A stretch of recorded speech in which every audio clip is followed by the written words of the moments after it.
জান্নাতের পোশাক খুলে দুনিয়াতে চলে যাও। আল্লাহ দুজনকে পৃথিবীতে পাঠিয়ে দিলেন। শ্রীলঙ্কার বুকে আল্লাহ পাঠালেন। তখন ভারত শ্রীলঙ্কা সব অখণ্ড ভারত ছিল, একটাই ভারত ছিল। এই জন্য করে আমাদের বাপ এসেছেন আমাদেরই দেশে। সুবহানাল্লাহ। আমাদের নবী আদম আলাইহিস সালাম আমাদেরই দেশে আল্লাহ পাঠিয়েছেন। এজন্য এই দেশ হলো আমাদের বাবার দেশ। বাপ ফেলে সম্পত্তি। এখানে আমরা ভাড়াটিয়া হিসেবে আসেনি। এখান থেকে আমাদেরকে বিতাড়িত করার কোনো সুযোগ নাই, কারণ আমার বাবার জায়গা। জোরে বলেন না সুবহানাল্লাহ। এই ভারতের বুকে তখন কোনো মানুষ ছিল না। সর্বপ্রথম মানুষ আদম নবী আর তার বিবি হাওয়া আলাইহিস সালাম। এই দুজনকে আল্লাহ শ্রীলঙ্কার বুকে পাঠালেন। কেন পাঠালেন আল্লাহ? তওবা করার জন্য। আল্লাহর হুকুম, আল্লাহর সীমা লঙ্ঘন করেছে। আল্লাহ যেটা নিষেধ করেছিল তা তারা মানে নাই, এজন্য করে দুনিয়াতে পাঠিয়ে দিলেন। 300 বছর দেওয়া হলো গো। আদম নবী আর তার স্ত্রী হাওয়া আলাইহিস সালাম, বর্ণনায় আছে 300 বছর আল্লাহর কাছে তওবা করে। 300 বছর তওবা করলো। আল্লাহর কাছে কেঁদে কেঁদে বলে, রব্বানা যালামনা আনফুসানা ওয়া ইল্লাম তাগফির লানা ওয়া তারহামনা লানাকুনান্না মিনাল খাসিরিন। ও মহান আল্লাহ, আমাদের উপরে জুলুম করেছি, আমরা আমাদের উপরে জুলুম করেছি। আল্লাহ, তুমি যদি আমাদের পাপ ক্ষমা না করো আমরা ধ্বংস হয়ে যাব। তুমি ক্ষমা করে দাও, ক্ষমা করে দাও।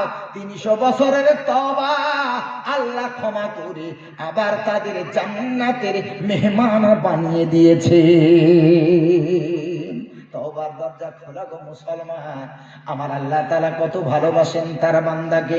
আল্লাহ রব্বুল আলামিন বলে গো, ওরে বান্দা তুবু ইলাল্লাহ, তোমরা তওবা করো, আমি আল্লাহ আমার কাছে ক্ষমা চাও, আমার কাছে তওবা করো, ইস্তিগফার পড়ো গুনাহ থেকে বাঁচার জন্য। সব দরজা বন্ধ, আল্লাহর দরজা খোলা। আল্লাহ বলেন তাওবাতান নাসুহা, সত্য তওবা করো, খালিস দিলে তওবা করো, পরিষ্কার অন্তর নিয়ে তওবা করো। আমার আল্লাহ বলেন এমন ভাবে তওবা করবে যেন ওই গুনাহ দ্বিতীয়বার আর তোমার দ্বারা না হয়। এই নিয়ত নিয়ে তওবা করো। আল্লাহ রাব্বুল আলামিন বলেন সত্যিকারে যদি তুমি আল্লাহর কাছে ক্ষমা প্রার্থী হও, ক্ষমা চাও, তওবা করো গুনাহর কারণে, আমার আল্লাহ বলেন শোনো হে, আসা রাব্বুকুম আইয়ুকাফিরা আনকুম সাইয়্যাতিকুম, আমি আল্লাহ তোমার তওবার কারণে তোমার জীবনের গুনাহগুলি আমি আল্লাহ ক্ষমা করে দেব। শুধু তোমার গুনাহ ক্ষমা হবে না, ওয়ায়ুদখিলাকুম জান্নাতিন তাজরি মিন তাহতিহাল আনহার, আমার আল্লাহ বলেন তোমার তওবার কারণে গুনাহ ক্ষমা করে দিলাম। আর গুনাহ ক্ষমা শুধু করলাম না, আমি আল্লাহ তোমার জন্য জান্নাতের ব্যবস্থা করে দিলাম। ওই জান্নাতের 4টে নহর, 4টে ঝর্ণা, মধুর ঝর্ণা, পানির ঝর্ণা, দুধের ঝর্ণা, মদের ঝর্ণা আল্লাহ জান্নাতীদেরকে দান করবে। আল্লাহ তাআলা বলেন তোমরা যদি তওবা করতে পারো, ওয়ায়ুবাদদিলুল্লাহু সাইয়্যাতিহিম হাসানাত, আমার আল্লাহ তাআলা বলেন যারা তওবা করে গো, তাদের তওবা করার পর তাদের গুনাহ তো ক্ষমা হয়ে যায়। শুধু ক্ষমা হয় না, তাদের যা গুনাহ ছিল ওই গুনাহগুলি আল্লাহ নেকি দ্বারা বদলে দেয়। ও মুসলমান বাবাজি, নবীজি বলেন আত্তাইবু মিনাজ যামবি কামাল লা যামবা লাহু, আল্লাহর নবী বলেন যখন কোন বান্দা, যখন কোন উম্মতি তওবা করে, আমার নবীজি বলেন তওবা করার পর তার জীবনে আর কোনো গুনাহ থাকে না, সে যেন চির মাসুম হয়ে যায়। ভাইরা আমার, এই কারণে নিজেকে ছোট মনে করতে হবে, তওবা করতে হবে, কারণ এই কবরের বাসিন্দা আমাকেও হতে হবে, আপনাকেও হতে হবে। তওবা ছাড়া কোনো গতি নাই। তওবা না করে যদি গুনার বোঝা মাথায় নিয়ে কবরে যায়, ওই কবরের মাটির 2 দিকের চাপ খোদার কসম সহ্য করতে পারবো না। নবীজি বলেছেন ওই কবরে আরবের ভেড়ার মতো বড় বড় বিচ্ছু হবে, বিছা হবে। ওই বিচ্ছুগুলো যখন দংশন দেবে, যখন কামড় দেবে, ওই জ্বালা যন্ত্রণা সহ্য করার ক্ষমতা আমাদের থাকবে না। নবীজি বলেন কবরে এত বড় বড় সাপ হবে, এত বড় বড় সাপ আল্লাহ কবরে দেবে। ওই কবরের সাপ যখন দংশন করবে 70 গজ নিচে বান্দা ঢুকে যাবে, বান্দি চলে যাবে, আবার টেনে তোলা হবে, আবার শাস্তি দেওয়া হবে। ও মুসলমান বাবাজি, যদি তওবা না করে গুনাহ নিয়ে কবরে যাও, আল্লাহর কসম ওই কবরে আমাদের শান্তির জন্য আমার মা কবরে যাবে না, আমার বাপ আমার জন্য কবরে যাবে না, আমার কবরে শাস্তি হবে, আমার ছেলে আমার কোনো কাজে আসবে না, আমার বাচ্চা কোনো কাজে আসবে না, আমার বিবি কোনো কাজে আসবে না গো। ওই কবরে যদি ঈমান আমলটা ঠিক নিয়ে যেতে পারি, তবেই হবে আমার কবর আমার সাথে ভালো ব্যবহার করবে। আমরা যারা বসে আছি, কতজনের মা কবরে চলে গেছে, একটু চিন্তা করো ওই দিনের কথা, যেই দিনটা তুমি সন্তান মায়ের লাশটা নিজের কাঁধে বহন করে কবরে দিয়ে এসেছো। সারা গ্রামের মানুষ দেখতে এসেছে আমার মা মারা গেছে, আমার বাপ মারা গেছে। মসজিদের মাইকে অ্যানাউন্স হলো, সারা গ্রামের মানুষ দেখতে এসেছে। সেদিন কারো চোখে পানি ছিল না, যার বাপ মারা গেছে, যার মা মারা গেছে, ঝরঝর করে কাঁদে, মায়ের লাশটা কোলের সামনে নিয়ে মা মা মা বলে চিৎকার করে কাঁদে। বাপের মরা লাশটা সামনে নিয়ে আব্বু আব্বু বলে চিৎকার দিয়ে কাঁদে। ও মুসলমান বাবাজি, অনেকে এমন আছি গো, বাপ হারাই এতিম, মা হারাই এতিম হয়ে গেছি। কত বাপ এমন বসে আছেন, কত মা এমন বসে আছেন, নিজের কলিজার টুকরা কোলের উপরে আল্লাহ তুলে নিয়েছেন। কতজন সন্তান হারা, বাপ মায়ের মনের আশা যে সন্তানের কোলে মারা যাব, সন্তান আমাকে একটু কান্ধা দেবে। কিন্তু বহু বাপ আছে, বহু মা আছে গো, যাদের কোলের উপরে সন্তান হারিয়ে গেছে। সন্তান হারা বাপ, বাপ সন্তানের লাশের খাটিয়া ধরে কবরে দিয়ে এসেছে। মা সন্তান হারা বেদনা আল্লাহর কাছে কেঁদেছে, আল্লাহ আমাকে ধৈর্য দাও, সবর দাও। ও মুসলমান বাবাজি, কবরের যে আযাব, কবরের যে শান্তি, কবরের যে আযাব, কবরের যে কষ্ট, একটুখানি ভাবুন। ওই কবরে কারোর মা চলে গেছে, কারোর বাপ, কারোর দাদা, কারোর দাদি, কারোর নানা নানি কবরের বাসিন্দা হয়ে গেছে। ওই কবরে আমাকেও যেতে হবে। আমি আজ গোল জামা পরেছি, পাগড়ি পরেছি, চশমা পরেছি, হাতে ঘড়ি দিয়েছি, খোদার কসম আমি মারা গেলে আমার বাপ, আমার মা, আমার বিবি, আমার বাচ্চা, তারা কখনো আমার হাতেই ঘড়ি রাখতে দেবে না, আমার চোখের চশমাটাও রাখতে দেবে না। যতই আপন হোক, সব সব আনন্দের জিনিস, শখের জিনিসকে খুলে নিয়ে সাদা কাফনটা পরিয়ে দেবে, যার পকেট থাকবে না, চেনও থাকবে না, পুরো মাথা সহ সব ঢেকে দেবে। কেউ কুলপাতার পানি গরম করবে, কেউ আপনার কিনা গোসলের ব্যবস্থা করবে, কেউ কবর খুঁড়তে যাবে। মুসলমান বাবাজি, ঘরে সবাই কান্না করবে, ছেলে কাঁদবে, মেয়ে কাঁদবে, বিবি কাঁদবে, বাচ্চা কাঁদবে, পরিবারের সকলে কাঁদবে। কারণ চিরতরে বিদায় নিয়ে আমি চলে যাব, এরপরে কেউ আমারে আর দেখতে পাবে না। ভাইরা আমার, ওই কবরে আজ আপনার আগে কেউ যাত্রী হয়ে চলে গেছে, ওই খাটিয়ার, ওই খাটিয়াতে একদিন আমারেও শুতে হবে, তোমারেও শুতে হবে। ওই খাটিয়ার মৃত্যু যাত্রী হয়ে মৃত্যু বরণ করে ওই খাটিয়াতে আমাদের শুয়ে চলে যেতে হবে। জানি না আমার খাটিয়া আমার ছেলের কাঁধে উঠবে কিনা, কি আমার কাঁধে আমার ছেলের খাটিয়া উঠবে কিনা, কিন্তু জেনে রাখুন, দুনিয়া থেকে সারা জীবনের তরে কবরে চলে যেতে হবে। আজ না হয় কাল তুমি যাইবে কবরে, যাওয়ার সময় দেখিবে যে গো তোমার সবই রইবে পড়ে, যাওয়ার সময় দেখিবে চেয়ে গো। আজ না হয় কাল তুমি যাইবে কবরে, যাওয়ার সময় দেখিবে চেয়ে গো। তোমার সবই রইবে পড়ে, যাওয়ার সময় দেখিবে চেয়ে গো। বাবা গেল, মা গেল, কেউ এলো না ফিরে, দাদা গেল, দাদি গেল, কেউ এলো না ফিরে।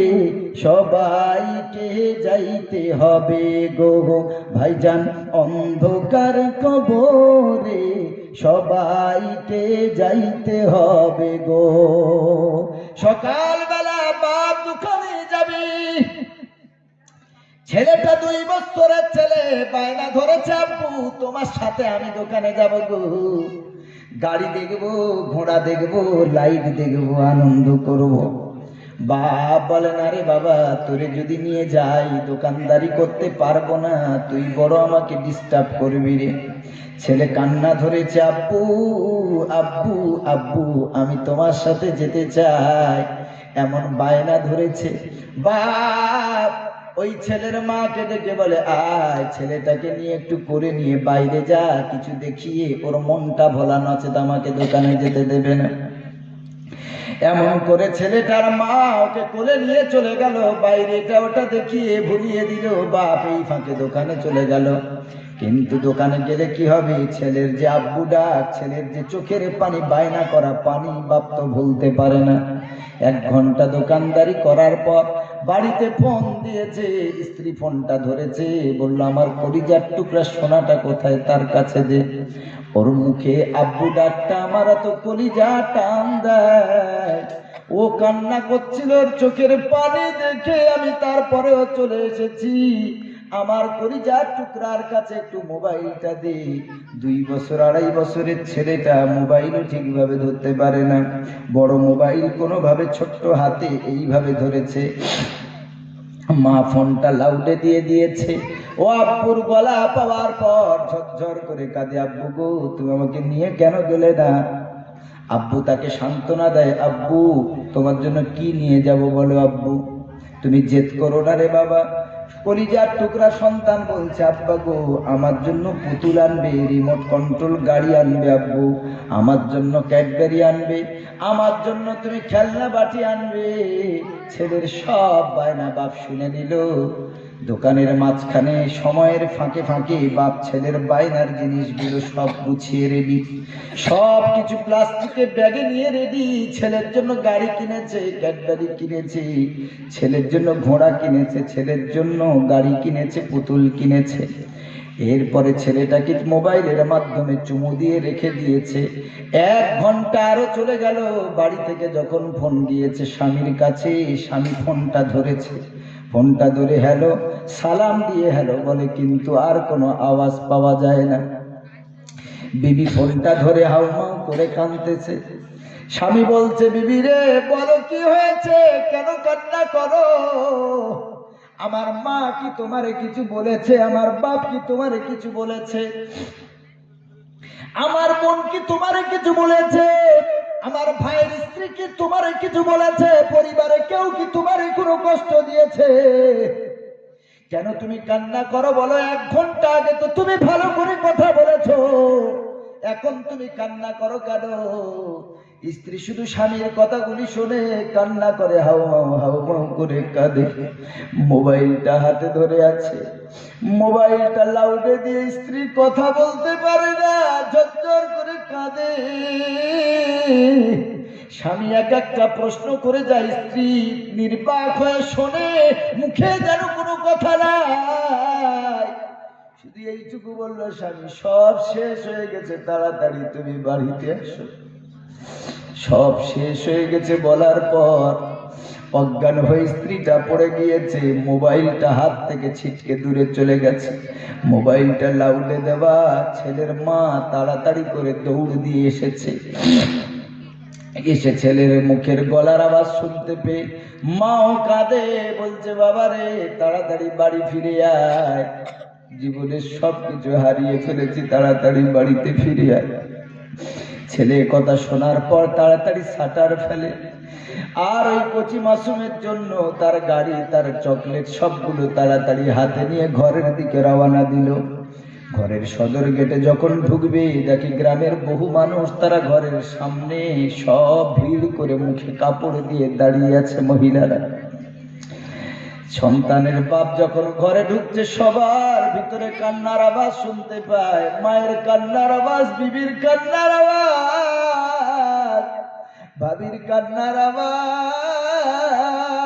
বোনের কান্নার আওয়াজ ভিতর থেকে যেন শুনতে পায়। সব বলে তাড়াতাড়ি সাইড দাও, তাড়াতাড়ি সাইড দাও। এরপরে কলিজার টুকরার বাপ ছেলের সব খাবার বায়না করে জিনিসপত্র গুলো নিয়ে যখন ভিতরে ঢুকলো, দেখলো স্ত্রী বসে আছে, পুরো গাটা ভিজা, চুলটা ছাড়া পুরো চুল ভেজা, গায়ের কাপড়গুলি সব ভেজা। তার কোলে শুয়ে আছে 2-2.5 বছরের কলিজার টুকরা সন্তানটা, চোখটা বন্ধ করে শুয়ে আছে, তার গা ঠান্ডা, তার গাটাও পুরো ভিজে গেছে। ওই ছেলের বাপ সামনে গিয়ে বলছে, কি হয়েছে, তোমরা কান্না করো কেন? কেউ কোনো কথা বলে না। স্ত্রী কেঁদে স্বামীর হাতটা ধরে বলে, স্বামী গো, জীবনের সবকিছু হারিয়ে ফেলেছি, তোমার কাছে কিছু চাই না, আমার সন্তানকে আমার কাছে ফিরিয়ে দাও। এই কথা শোনার পর ছেলের বাপ তাড়াতাড়ি ছেলেরটাকে কোলে নিয়ে দুগালে চুমা খায়, কপালে চুমা খায়, চোখে চুমা খায়, গলায় চুমা খায়, হাতে চুমা খায়, বুকে জড়িয়ে ধরে। বুঝতে পারে না যে ওর বাচ্চা ওকে ছেড়ে সারা জীবনের জন্য চলে গেছে, আর কখনো ওকে আব্বা বলে ডাকবে না। মরা বাচ্চার গালে চুমা খায় আর বলে, বাবা আমাকে আব্বু বলে ডাক। 1 ঘন্টা আগে তো তুই আমাকে মোবাইলে আব্বু আব্বু করেছিস, তুই যে বায়না করেছিলি তোর জন্য ক্যাডবেরি এনেছি, তোর জন্য গাড়ি এনেছি রে বাবা, দেখ তোর জন্য পুতুল কিনে এনেছি রে বাবা, ওঠ ওঠ ওঠ, আমার গলাটা জড়িয়ে ধরে একটা চুমা দে রে বাবা, তোর জন্য এত কিছু এনেছি, তুই একটু আনন্দের হাসি হাসবি, আমাকে আব্বা বলে ডাকবি, আমি তোর আব্বা ডাকি বড় মজা পাই, শান্তি পাই। হাঁটুটা গেড়ে মরা সন্তানকে নিয়ে হাজার কথা বলে, এলাকার মানুষ বোঝায়, কেঁদো না, আল্লাহ সব ঠিক করে দেবে। স্ত্রীকে তখন বলে, কি করে হলো, আমি 2 ঘন্টা আগে ছেড়ে গিয়েছি, কি করে এমন ঘটনাটা ঘটলো? স্ত্রী কান্না করে বলে, স্বামী গো, আমি রান্না করছিলাম, আমার সামনে আমার বাচ্চা ছিল, কোমরে ঘুঙুর বাজা ছিল, কোমরে ঘন্টি বাজা ছিল, বাজা ছিল, ঝুনঝুন করে আওয়াজ হচ্ছিল, আমি দেখতেছিলাম আমার বাচ্চা আমার কাছেই খেলা করছে। আমি রান্না করতে করতে কখনো বেখিয়াল হয়ে গেছি, আমার ছেলেটা আর কোমরের ঘুঙুরের আওয়াজ পাই না। আমি যখন আওয়াজ পাই না, আমি এদিক সেদিক খুঁজলাম, ছেলের কোনো আওয়াজ নাই, পাশের বাড়িতে খুঁজলাম, আমার বাচ্চাকে কেউ নিয়ে যায় না। আমি খুঁজতে খুঁজতে খুঁজতে খুঁজতে একটা সময় দেখলাম পুকুরের পানিতে আমার বাচ্চাটা ভেসে আছে। ও স্বামী গো, আমাকে ক্ষমা করে দাও, আমার বাচ্চার লাশ ভেসে আছে দেখে আমি আর সহ্য করতে পারি না, আমি লাফ দিয়ে পুকুরে পড়ে গেছি। আমি যখন কোলে তুলে দেখি আমার ওই বাচ্চার জীবিত নয়, আমার বাচ্চার চোখ খোলে না, আমার বাচ্চার গাটা ঠান্ডা হয়ে গেছে, আমার বাচ্চা আমার আর মা মা বলে ডাকে না। স্বামী চুল ছেড়ে বুকে মারে, এত আর্তনাদ। আবার নবী বলেন, মাল্লা তমাল খুদুদ ও সকল জুয়ুবদা বিদাওয়াল জাহিলিয়া, আল্লাহ নবী বলেন, আল্লাহ তাআলা বলেন, যারা ঈমানদার হবে আমি আল্লাহ তাদের 5টা পরীক্ষা নেব। তার ভিতরে একটা পরীক্ষা আত্মার পরীক্ষা। وَلَنَبْلُوَنَّكُمْ بِشَيْءٍ مِّنَ الْخَوْفِ وَالْجُوعِ وَنَقْصٍ مِّنَ الْأَمْوَالِ وَالْأَنفُسِ وَالثَّمَرَاتِ। 4 নম্বর পরীক্ষা হবে আত্মার পরীক্ষা, জীবনের পরীক্ষা। ওই জীবনের পরীক্ষা দিতে গিয়ে ইব্রাহিম নবী তার সন্তানকে হারাতে চেয়েছিল। আল্লাহ বলেছিল, ইব্রাহিম কিচ্ছু চাই না, তোর যে 86 বছর বয়সে যে সন্তান দিয়েছে ওই সন্তানকে আমার রাস্তায় দে। বৃদ্ধ বয়সে, বুড়ো বয়সে সন্তান পেয়েছে, মায়া অনেক, কিন্তু আল্লাহ চেয়েছে দিতেই হবে, না বলার কোনো সুযোগ নাই। ইব্রাহিম নবী ওই কচি মাসুম বাচ্চাকে সঙ্গে নিয়ে গেলেন। বাচ্চাটা মায়ের কাছে বলে, মা গো, আমাকে ভালো করে মুখটা চেহারাটা দেখে দাও, তোমার ইসমাইল আর তোমার কাছে আসবে না, মা বলে ডাকবে না। মুসলমান, নফসের পরীক্ষা, জীবনের পরীক্ষা নবীগণ দিয়েছে। আমার নবীর কন্যা ছিল, যতগুলো পুত্র সন্তান ছিল আল্লাহ তাআলা সব পুত্র সন্তানকে তুলে নিয়ে নফসের পরীক্ষা দিয়েছে, আত্মার পরীক্ষা নিয়েছে, ধৈর্যের পরীক্ষা নিয়েছে। ইব্রাহিম নবী ছেলেটাকে নিয়ে যায়, এত মায়া ছেলেটারে। কখনো ইব্রাহিম নবী তেমন ভালোবাসতে পারে নাই, কারণ জন্ম হওয়ার পর তার বিবিকে আর সন্তানকে রেখে এসেছিল জঙ্গলে। যেটুকু খাদ্য পানি ছিল সব শেষ হয়ে গেছে। আল্লাহর কাছে ইব্রাহিম নবী বলেছিলেন কেঁদে কেঁদে, গো আল্লাহ, তোমার হাওয়ালা করে দিলাম, তোমার রাস্তায় দিয়ে দিয়েছি, তুমি আমার ইসমাইলকে আর আমার বিবিকে হেফাজত করো, রুজির অভাব দিও না। ও মুসলমান, আল্লাহর কাছে দোয়া কবুল হয়ে গেছে। এরপরে ওই বাচ্চাটাকে তেমন ইব্রাহিম নবী মহব্বত করার সুযোগ পাইলেন। যখন যে সময়টা কাছে পেয়েছে, একটু আদর করবে, মায়া করবে, সেই সময় আল্লাহ বলেছেন তোমার সন্তান আমার রাস্তায় দিতে হবে। ইব্রাহিম নবী বলেন, লাব্বাইকা সাদাইকা, ও আল্লাহ আমি রাজি, আমি আমার কথা বাস্তবায়ন করব আল্লাহ। ইব্রাহিম নবী বাচ্চাকে হাত ধরে নিয়ে চলে গেলেন। ইসমাইল নবীকে বললেন, ইসমাইল রে বাবা, তুমি একটু চিত হয়ে শুয়ে পড়ো। একটা বাপ তার ছেলেকে গলার উপরে ছোড়া চালাবে, পৃথিবীর কোনো বাপ পারে না, কিন্তু আল্লাহর হুকুম, আল্লাহ বলেছেন এই বুড়ো বয়সে, বৃদ্ধ বয়সে একটা সন্তানের বাপ হয়েছে, ওই সন্তানের প্রতি কত মায়া, কত মায়া। এখন আল্লাহ তাআলা বলেন ওই সন্তানটাকে আমার রাস্তায় দিতে হবে। ইব্রাহিম নবী ইসমাইলকে বললেন, ওয়াতাল্লাহু লিল জাবিন। ইব্রাহিম নবী সন্তানটাকে কাত করে শুইয়ে দিলেন। কাত করে শুইয়ে দিয়ে তার আগের ঘটনা, ইব্রাহিম নবী সন্তানের কাছে আগে জানতে চেয়েছিলেন, বাবারে আমি তোমাকে কতল করব, তোমাকে আল্লাহর রাস্তায় তোমাকে শহীদ করব, তোমাকে শহীদ করব, তুমি কি চাও বলো বাবা, তুমি কি চাও, তোমার মত জানতে চাই। ইসমাইল নবী বলেছিল, ও আমার আব্বু, ইয়া আবাতি ফাল মা তুমার। কেমন সন্তান, কেমন বাপ। ইব্রাহিম নবী বলছে, ওরে ইসমাইল আমার কলিজার টুকরা, আমি তোমাকে আল্লাহর রাস্তায় জবাই দিতে চাই, তুমি কি বলতে চাইছো, তোমার মতটা কি একটু জানাও। ওই কচি ইসমাইল আলাইহিস সালাম তখন বলছেন, ইয়া বাতিফাল মা তুমার, ও আমার প্রিয় আব্বা, তোমার আল্লাহ যেমন হুকুম করেছে তুমি তেমন ভাবে পালন করো, আমার কোনো বাধা নাই।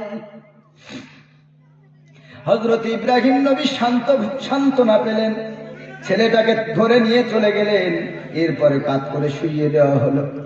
মন তো চায় না গলাতে ছুরি চালাতে, ছুরিটা হাতে দিয়ে যখন চালাতে চায় পারে না, বারবার চালায় পারে না।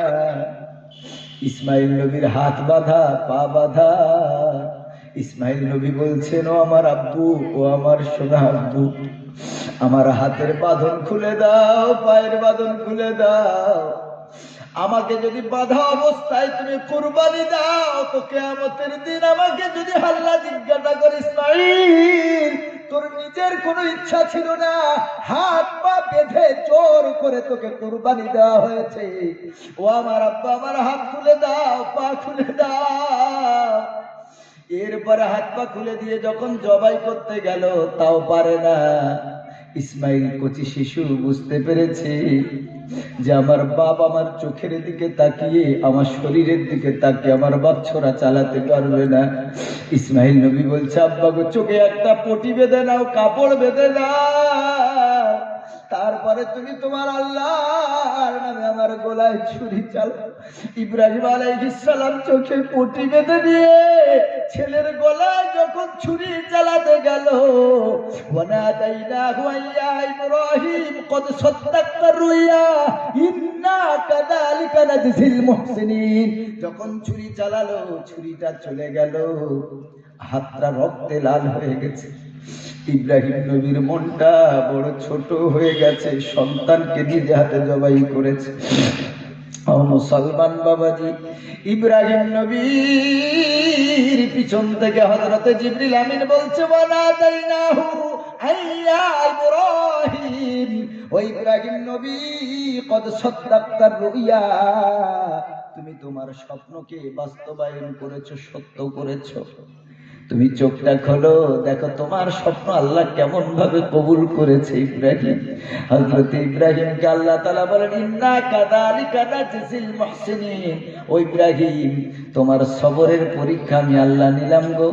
আমি তোমাকে তোমার জন্য উপকৃত করলাম, আমি তোমার উপহার দিলাম। ঠিক এইভাবেই যে ইমানদারেরা সবর করবে দুঃখে কষ্টে, আমি আল্লাহ তাদের পুরস্কৃত করব। ইব্রাহিম আলাইহিস সালাম চোখ খুলে দেখলো ইসমাইল নবী পাশে দাঁড়িয়ে, ছেলে সন্তান পাশে দাঁড়িয়ে, আর জান্নাত থেকে দুম্বা পাঠিয়ে, জান্নাত থেকে পশু পাঠিয়ে আল্লাহ কুরবানিকে কবুল করে নিয়েছেন। জোরে বলেন সুবহানাল্লাহ। মুসলমান বাবাজি, আজ যেখানে বসে আছেন কবরস্থানের জায়গা, পাশে কবরস্থান, ওই কবরে কতজনের বাপ শুয়ে আছে, কতজনের মা শুয়ে আছে, কতজনের কলিজার টুকরা সন্তান শুয়ে আছে, কতজনের দাদু দাদি নানা নানি শুয়ে আছে গো।